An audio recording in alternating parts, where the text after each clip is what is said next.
Alright, so this is going to be part 4 to what if Deku had wave motion. So with that being said, let's just roll the intro.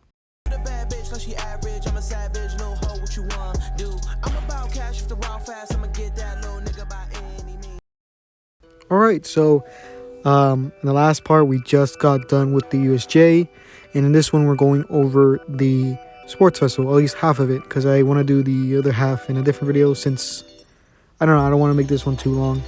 So our story would start off a little bit after the USJ, after they defeated the Nomu and the League of Villains at that time. So because no one really got injured, the press would have seen the incident more positive than in canon, because unlike in canon, Aizawa didn't get injured as much. He only got a few scrapes and bruises because, general fighting stuff, but not really getting destroyed like he was from the Nomu. So I don't think I gave a specific percentage of how much Deku could use One for All. So in this one, we're gonna say he can use around 10% of One for All. This is because you may think like, well, he's been training most of his life because of his sister Nejire, but he wasn't really doing like strength training. He was mostly doing stuff like stamina training, so more along the lines of running than anything else, because of how the quirk works when it drains your stamina. So he wouldn't be able to use a really high percentage, but he'd be able to use more than he could do normally because of the general exercise that he would do. So yeah, it'd be around 10%, at least in his physical body, because it wouldn't apply to his quirk, since his quirk doesn't really hurt him like physically, so it wouldn't really matter how much percentage he would have in there. So in that kind of week, or we would go back to, our story would take place during the kind of classroom, and this is where Aizawa would tell the students that, well, there's going to be a sports festival, and this is a place to show off your powers, so you could get a great internship at a hero agency, right?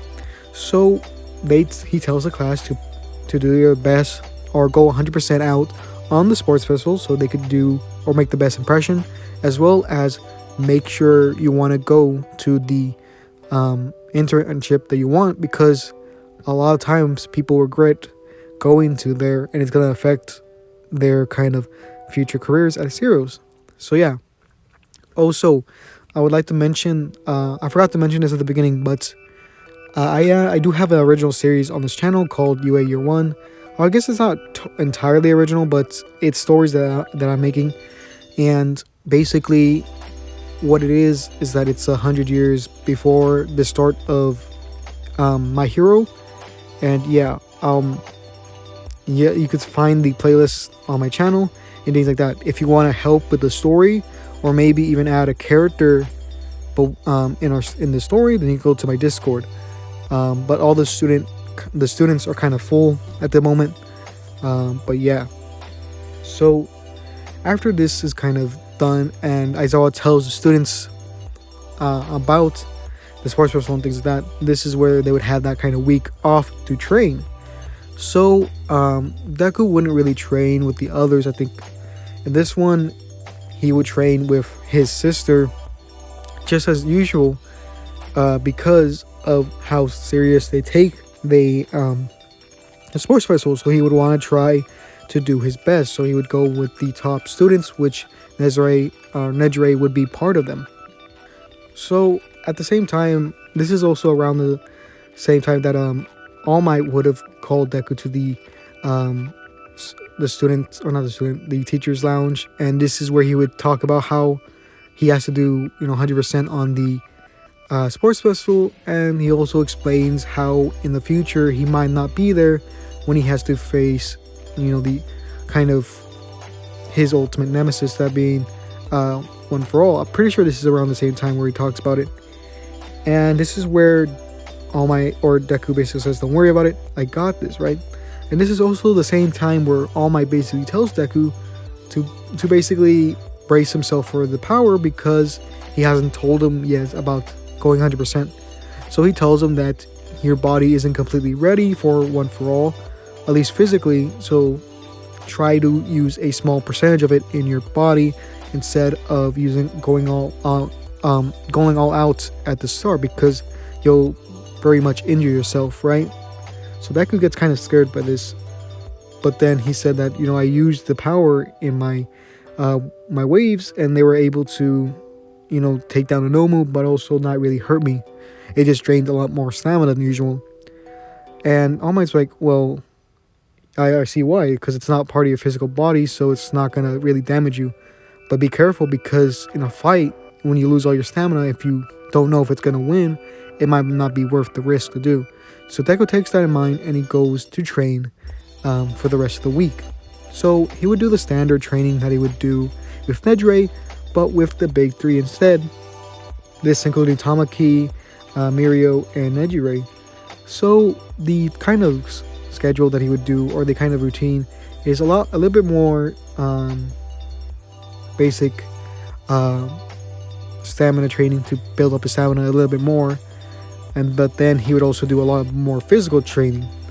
So in this week, he would do a lot of that, combined with trying to see different ways of using his wave motion and trying to pick up speed with it. So we would get to the day of the sports festival, and this is the part where they go over who will do the speech, right? So they're kind of in that waiting room at this point. So at this point, this is where Todoroki would go up to Deku and be like, well, you may think you're, so tough because your sister's part of the big three, but it doesn't mean that you have her power. Or when he says power, he doesn't mean quirk. He means power as in like strength of that quirk. So, and then this is where he says, I'm objectively stronger than you, and I'm going to win this. This is when Bakugo would interrupt and basically say, I'm going to beat both of you. It's not going to matter whether or not you guys are stronger than each other, because I'm stronger than both of you. So Deku's kind of like, at first he's kind of, I guess, intimidated a little bit. But then after a second, he's like, I'm not going to lose. I'm not going to be a pushover, because I'm going to win this, right? So they're all pretty confident in themselves. And this is when they all walk outside to basically give that speech. I believe I gave Deku number one spot for the kind of entry exams, so I think he would do the kind of speech. So it's similar to what you would think that Deku would say in canon. It's talking about, how people have trained very hard for this moment, and everyone's going to give their all, and he hopes to have a fair match. Kind of those general kind of ideals he would want in this kind of sports festival. So yeah, after that was done, everyone would cheer, right? Because that's what they wanted to hear, the general kind of statements. So after that was done, this is where they would get ready for the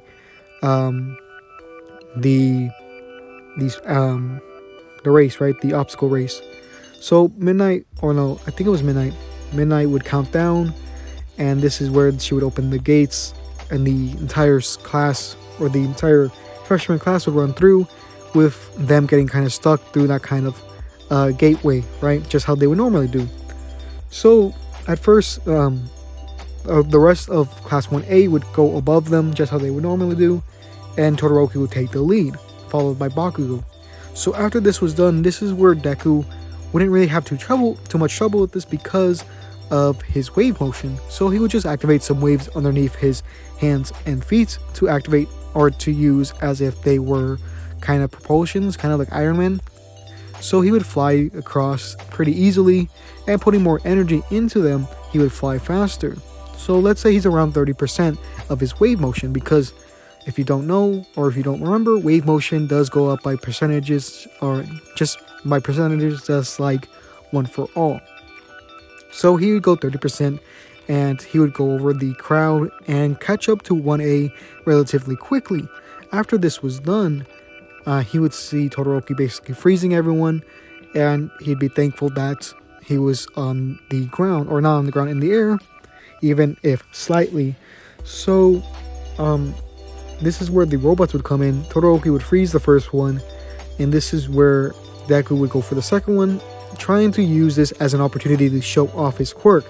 So he would use a 40% wave motion. This one a bit larger than the first one. The first one's being the ones on his hands and feet, and uses that to actually blast through the robot.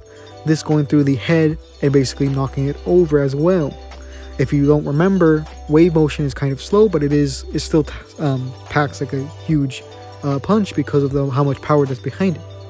So this is when Deku would continue flying forward and going over most things. He sees that Bakugo and Todoroki are at the minefield, so he has to pick up speed. So for a few seconds, he actually goes 100% with his wave motion, and he actually starts catching up. He doesn't see that this is enough though, because they're nearly at the finish line at this point, and they're almost actually past the minefield as well. So he actually does around 50% of One for All into his wave motion. So 100% of wave motion plus the 50% of One for All. I guess you would multiply it because they're percentages. But yeah. And as this is done, Deku just gets this very large increase in power and actually flies through. Because he's so much higher than everyone, he doesn't have to worry about crashing into anyone, as well as not flying into the landmines. So he would basically shoot through everyone and go to the finish line pretty easily. So yeah. So as that was done, he would be declared the winner with Todoroki in second and Bakugo in third. So they would have to choose teams for the next match. This being the Cavalry battle. So it'd be a similar, I guess it'd be almost exactly, it'd be the exact same team, since it was still the first people. It was still the same first 3 people that got first, second, and third. So Deku would have Uraraka, Tokiyami, as well as Mai, or I think it was Mei. So yeah. Deku would not be the head in this one. He would actually be one of the legs, so that he could use wave motion to fly. With the combination of Tokiyami, Mei, and Deku as the leg, all 3 of them as the leg, as well as Uraraka as the head, to basically use her quirk to lift everyone up. So with the help of Mai and Deku's wave motion, they're actually able to achieve flight in this one. So yeah, I'm going to end it here, and in the next one we'll go over the rest of the Cavalry battle, as well as the kind of tournament part of the sports festival. So yeah, if you haven't already, please go watch UA Year 1. I really do put a lot of work into it, and I'm going to do an explain video pretty soon on the top 10 heroes in UA Year 1. And for that one, I'm actually drawing the top 5 heroes in that, even though we're going over the top 10. So yeah, if you want more UA Year 1, please watch that and support that series. I really do appreciate that. So with that being said, this is gonna be the video. So yeah.